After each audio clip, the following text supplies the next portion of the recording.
I'm Karen Herman with the Archive of American Television, and today is October 18th, 1999, and I'm interviewing director, producer, and writer Garry Simpson in Virgin, Vermont. Should I shut this door? Let's take about 15 minutes and talk about your early years before you started in television. When were you born? 1914. What was the date? February 16th, so I'm 85 now. For the record, what was your name at birth?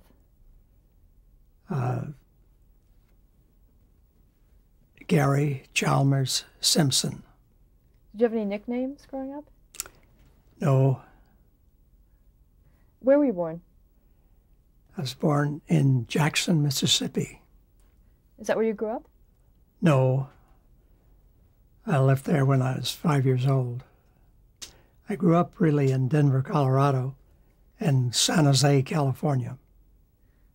What brought you there? The family, their family businesses, and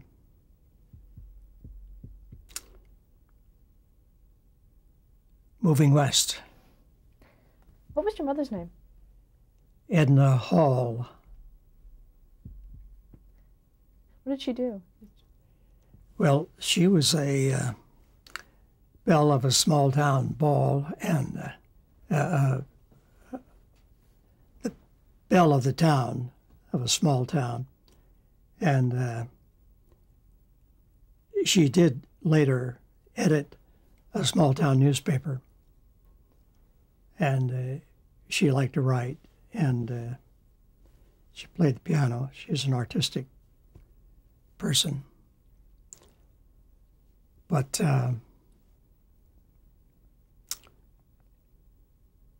we wound up in San Jose, California, and I went to the San Jose High School there. And I finished college at Stanford in 1938. And we'll get to that in a minute. Tell me your father's name. Robert Edwin Simpson. What did he do? He was an optometrist.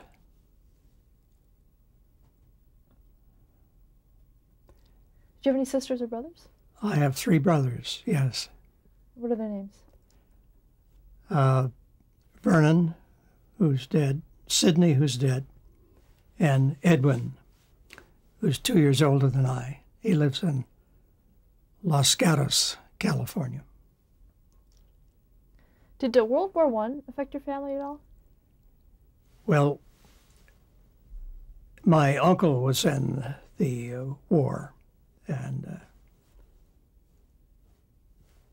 he was gassed and was an invalid afterwards. He received mustard gas in France. So he died shortly after he returned to the United States. What traits do you think you inherited from your parents? I really don't know. You said your mother was a writer. Yes. That... And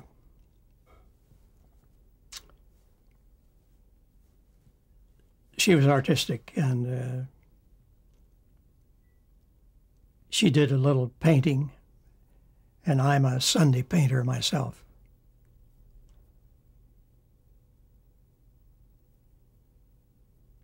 What were your hobbies growing up? Well, I went out for sports in high school and did a lot of plays, appeared in all the plays I could in school. I enjoyed that. And I continued to do that in college. And they had a very good program at Stanford, and they'd built a new theater there and started a whole new course in drama. What attracted you to theater in your early years? Just the creative part of making up shows and performing in them and creating things. Did you listen to the radio when you were growing up? Oh, yes. Radio was very big in those days. Do you have a favorite show? Oh, I don't think I had a real favorite show.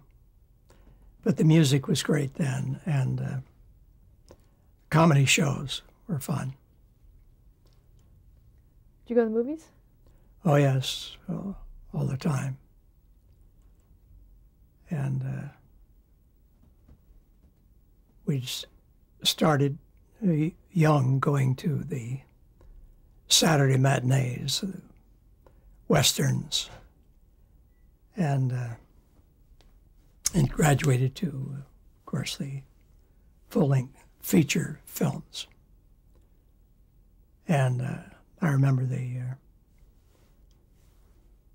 seeing the first sound movie, The Jazz Singer, and what a thrilling thing it was. What did you want to be when you grew up? Well, I was headed for West Point. My father had been in the Spanish-American War, and he was a major, but he received to command in the field. He didn't have any military scholarly training, and he thought it would be great if I would go to West Point. So my family secured an appointment for me to West Point, and I took the physical and was accepted in West Point. And then at the last minute, I refused to go because I was crazy about the theater and I wanted to pursue something in the theater. So it was an embarrassment to my family, but I refused the appointment. So I started pursuing dramatic literature and amateur theatricals and in the summertime and doing all the plays I could get in high school and college. What was your main focus as far as dramatics? Was it acting?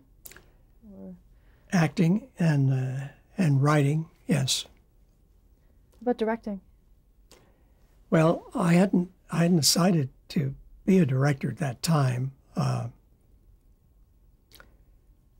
I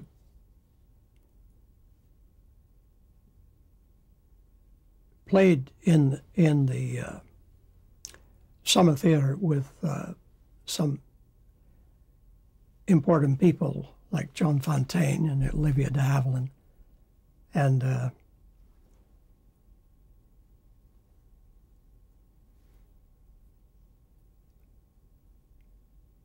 when I graduated from college, I was offered a scholarship at the Neighborhood Playhouse in New York City. And I was also given a screen test at Warner Brothers. And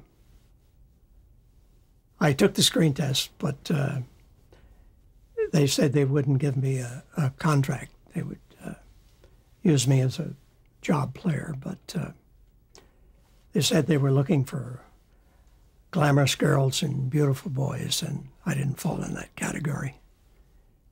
And I had the scholarship to the Neighborhood Playhouse, so I went to New York and worked in the theater and worked as an actor and was sort of lucky. I got a lot of jobs. So I was encouraged with all of that. But I'd done some radio work in California, in San Francisco and in San Jose radio. And as a working actor in New York, I needed a steady job, so I thought I'd get into radio. I went to NBC and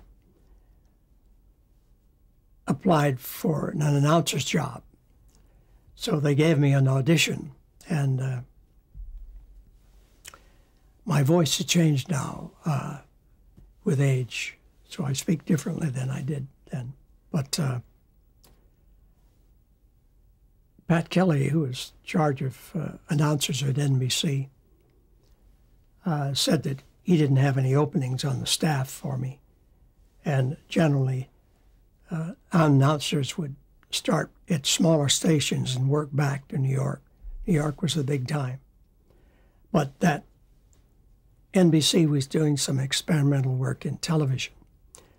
And if I wanted to, I could be hired on a part-time basis to get before the cameras and do news reporting and being sort of a model for the cameras.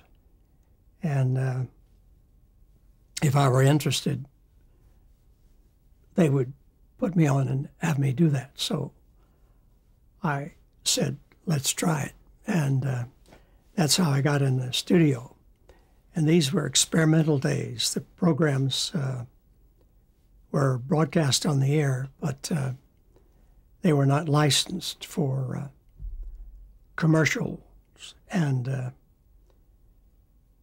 the staff was small and mainly engineers, and they were trying out different lighting and camera techniques. What year was this? This was 1938, 1939. Let's stop for a minute. And when was the first time you heard about television? Well, it was then when they mentioned that they were experimenting with television. How was it described to you? Well, they didn't describe it. They took me into the studio, and I saw the equipment and the activity that was going on there. And it was fascinating. The miracle of sending pictures at a distance just captivated me. What did you see? Well, the shows that they were doing then were demonstrations, and they would have variety shows, musical shows. Occasionally they would do a dramatic show. But the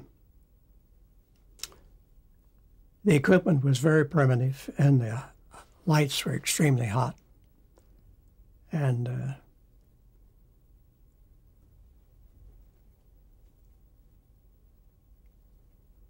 I was just entranced with the whole experience of television. And I tried to get in as many times as I could to do these demonstrations with them. So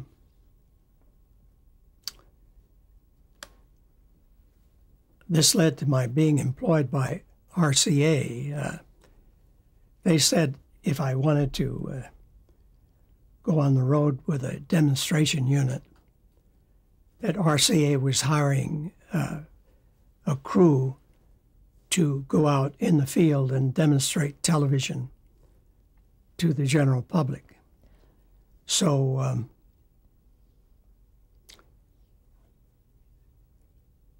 they hired about 8 or 9 people, and all of us had some theatrical backgrounds.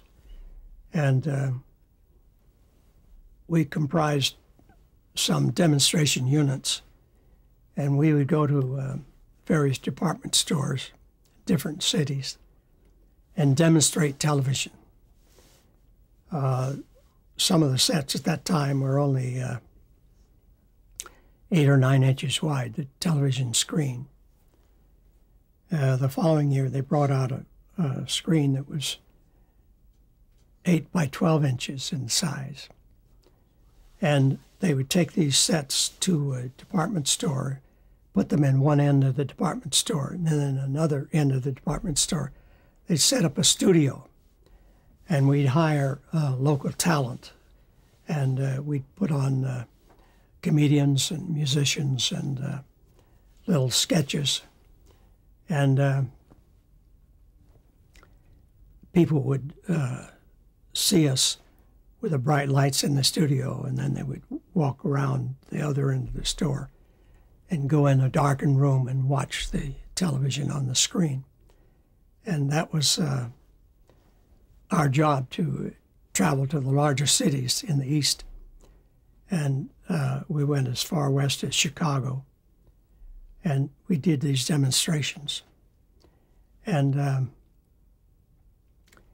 the following year, 1940, the New York World's Fair was opened up, and they moved us all to the World's Fair.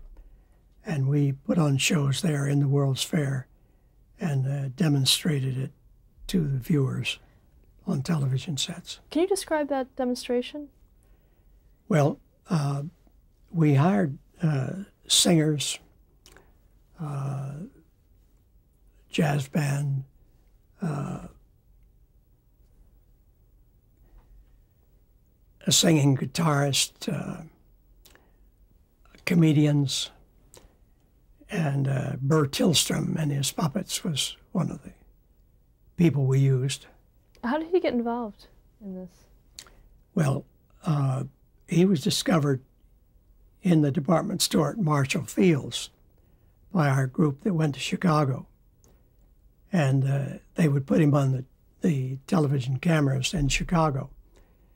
And so when we opened the World's Fair, they remembered Burr Tillstrom and offered him a job in New York at the World's Fair. So he came there and worked all summer. And when the fair closed, NBC in New York gave him a show, and he started doing his network broadcast on NBC.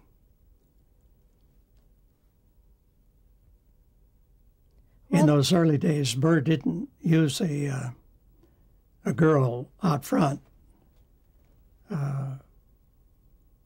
Kukla Fran and Ollie Fran Allison was not with him at that time. And we introduced a girl out front for Burr to talk to, and he liked it, and it worked very well. And then he brought in Fran Allison from Chicago.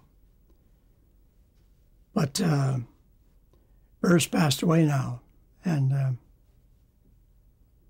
he was a very talented man, very creative. Were his puppets already kind of fully formed when you met him, or did that happen later on for the show? Yes, he'd created his puppets. He made them himself, and he added a few puppets over the years, but not many. And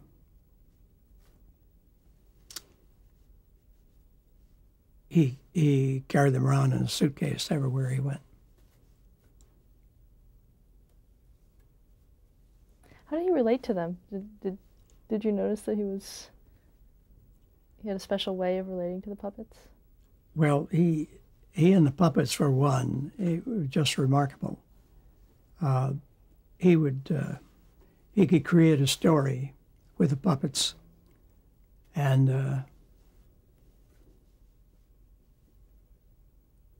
in any situation, Burr was a great ad-libber. He could create stories from thin air. Very creative person. Who else did you work with at the fair? No one who got into the performing side of television. One of the people on my team became a copywriter for an ad agency in New York. Another one became eventually a station manager for a television station. He joined a television station in the Philadelphia area. And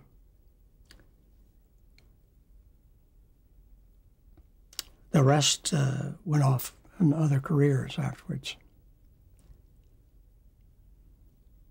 Were you there when David Sarnoff opened the pavilion? Well, actually, the Sarnoff opening happened the year before, in 1939. I was not there. Then the broadcasts were just experimental, and only a few dozen receivers were in New York City at the time. By 1940, there were about 200 receivers in New York City. But they did televise Sarnoff and President Roosevelt, but I was not there at that time. Can you describe the pavilion itself? How was that set up? Well, it was shaped like a great vacuum tube. In those days, electronics was all controlled through vacuum tubes. Today, of course, it's all different. It's all the chips. But they had a general reception area and a stage area where we put on the shows. And when it was nice days, we'd go outside and we'd do our presentations in the sunlight. But if it were raining or overcast, we'd go inside. And then there were guides there to direct people into the viewing rooms. And then they gave out information on the broadcasts. And NBC was putting programs on the air at that time, a few hours a day. What kind of technical challenges did you have? Did you have were there a lot of problems in the broadcasting? picture was always, in those days, grainy, and it was not controllable like it is today. And the cameras were heavy and bulky, and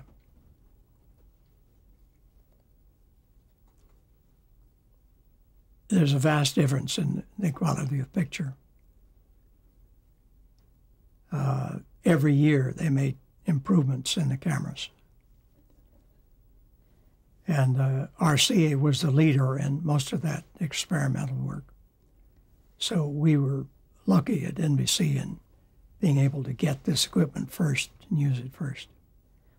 How did audiences respond to the demonstrations? Well, they were amazed. Many of them did never believe that it was doing what it was doing. They thought that in the screens there was a little movie projector and we were fooling them. Some of them didn't believe. They walked away in disbelief. But many of them were convinced and were committed to getting TV sets. The sets were not cheap at the time. They were $750 to $1,200. And that amount of money bought a lot in those days. But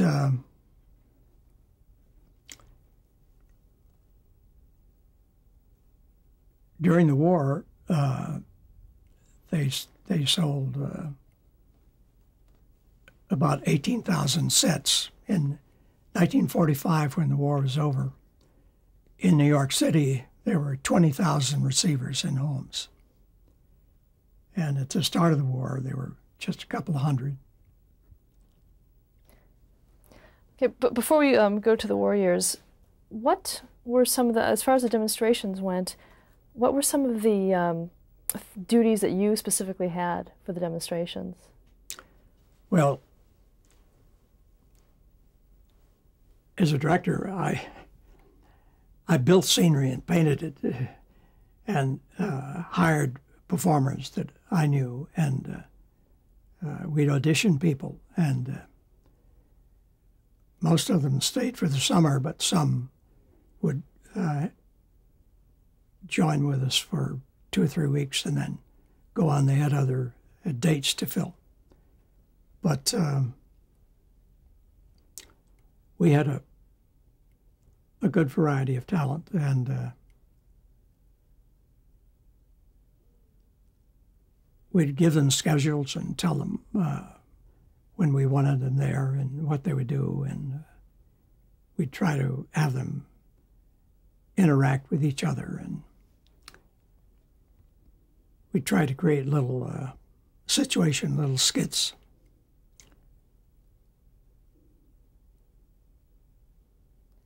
How were they written? Or were they ad-libbed? How did you do Well, that? A lot of it was ad-libbed.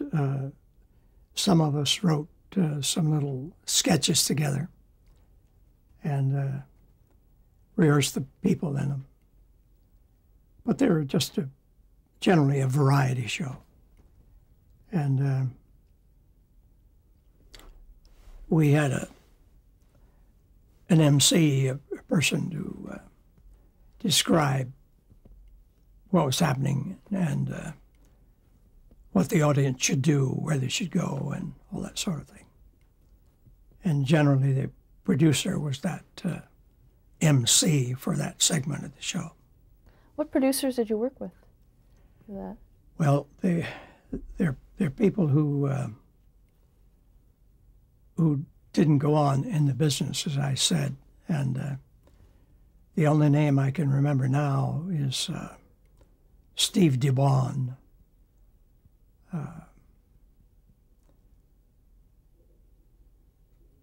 How did you come to be a director? You originally, I guess, in front of the camera when you started. How did you make the transition right away? Well, like that? When the fair closed, NBC hired me as the studio stage manager. They only had one stage manager in that time, and I was it. And I worked all the shows that they had in the studio. And I would also go out and direct mobile unit or sporting events and public affairs events. We'd do the Macy Thanksgiving Day Parade and the wrestling and boxing and basketball, hockey. We did all those programs at that time. And whenever there was a film show, I got involved in generally talking with the producers of the film, cutting the film down to size and selecting the segments, and then directing the studio segment and integrating the film in the programs. Okay, let's stop there to change the tape.